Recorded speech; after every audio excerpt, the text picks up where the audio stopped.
很多时候我们发现睡眠呼吸中止症都是另一半半夜吓到不敢睡，因为她怕她睡着，她老公就醒不来，大叫就是啊，无声的一个呐喊，就是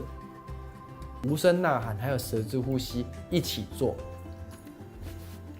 睡觉的时候呼吸道被塞住了，主要有几个原因啊。第一就是脖子还有呼吸道、咽喉这些地方因为肌肉无力或者是组织太肥大，所以你睡觉的时候垮下来，把你的 airway 给它挡住了。挡住了以后呢，这时候你是没办法呼吸的，所以常常会出现突然打鼾到一半没有鼾声了，然后呢也没有呼吸了，可能过一段时间它才会再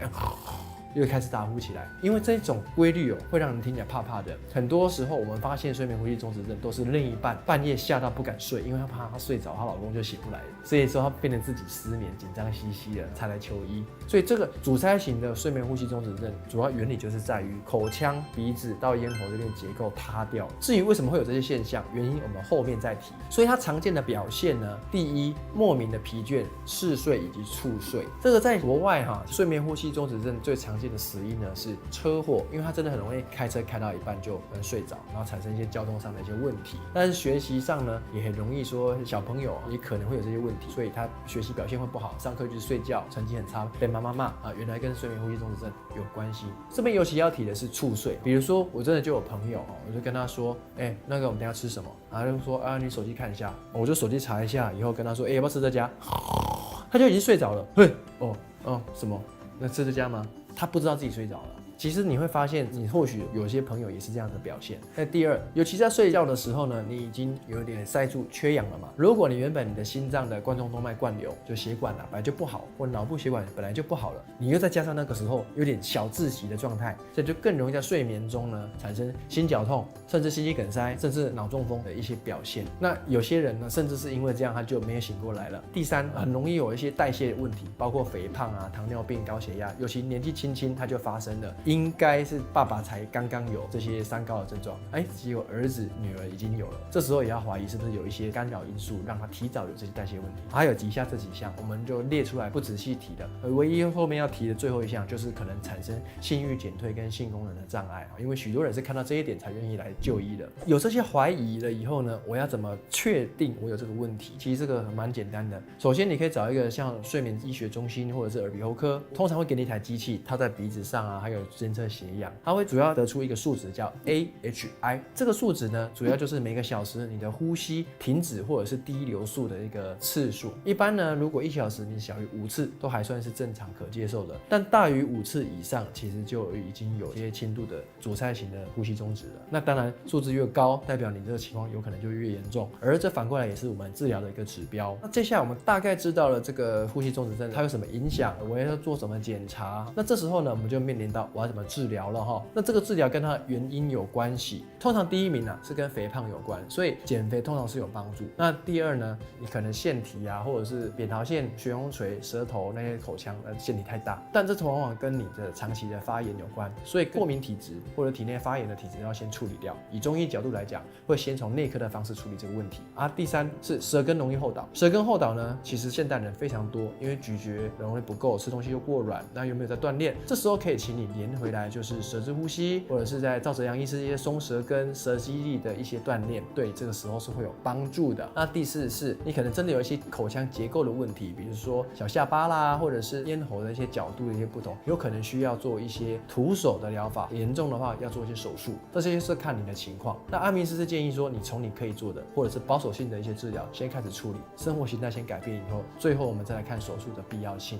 那今天我们要讲的公操其实是比较偏向是阻塞性的，然后呢是跟增加我们的舌头以及喉头的肌力有关的。以下我会分享2个公操，一个是法兰佐呼吸法，它是做自由潜水的一种平衡耳压的方式，但是对睡眠呼吸中止症的舌根无力、后倒这些地方是有帮助的一个训练。那第二，如果说呢是有脖子真的太粗啊，你这个运动也运动不良的人，可以搭配做另一个手法，是我们下巴轮廓线的手法。我们先从第一个开始，它有几个步骤我先说目的是我要学会让我的喉咙的咽缩肌它有力气，它可以把我喉咙往上推。那第二是让我的舌根有力气。什么叫喉咙有力气呢？我们可以用这个方式来做。首先呢，我们来做一个大叫，就是啊啊大叫的那种感觉啊，这个时候可以再关静音。第二，知道那种感觉之后呢，我们来做一个无声的一个呐喊，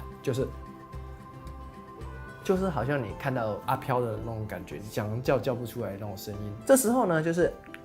摸着喉咙时会感觉喉咙被往上提、往上举了，并且你会感觉到你的肚子也会用力。这时候就是代表你做的已经有咽缩肌在启动了，喉头已经开始有力气举起来了。这时候你可以做一些测试。如果你在做的时候，你有没有办法从嘴巴去呼吸？如果可以的话，代表你可能还没有举得很完整，就是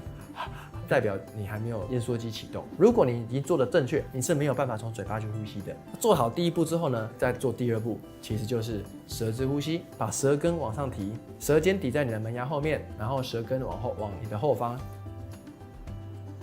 往上用力。这时候你的口腔底肌也会跟着用力，会硬硬的哈。这我们可以连回舌质呼吸看一下。那第三就是把刚刚讲的无声呐喊还有舌质呼吸一起做。这时候喉头跟你的舌根或者会一起就往上举，用力以后你就放下来，用力一下放下来。与舌质呼吸不同的是，这个法兰佐呼吸法呢，它的这部分是紧松，去训练你的咽缩肌跟舌根可以用力。请你呢就是可以连续做到30下是最好的，其实30下不累的。然后平常呢每次就可以练习，戴着口罩就可以练习。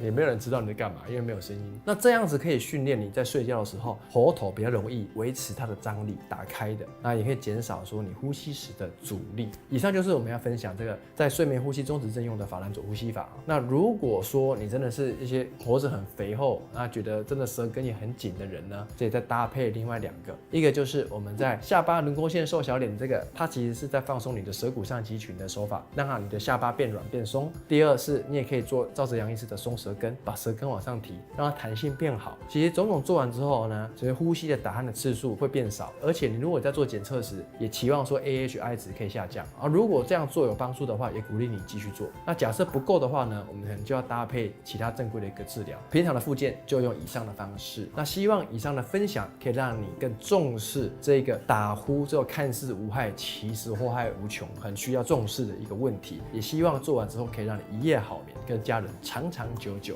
我们下回见了哈，拜拜。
喜欢这个优质的创作者，就赶快去 follow 他哦！你有发现其他更具爆红潜力的影片吗？赶快投稿给达人秀吧！点击下方观看更多有趣内容。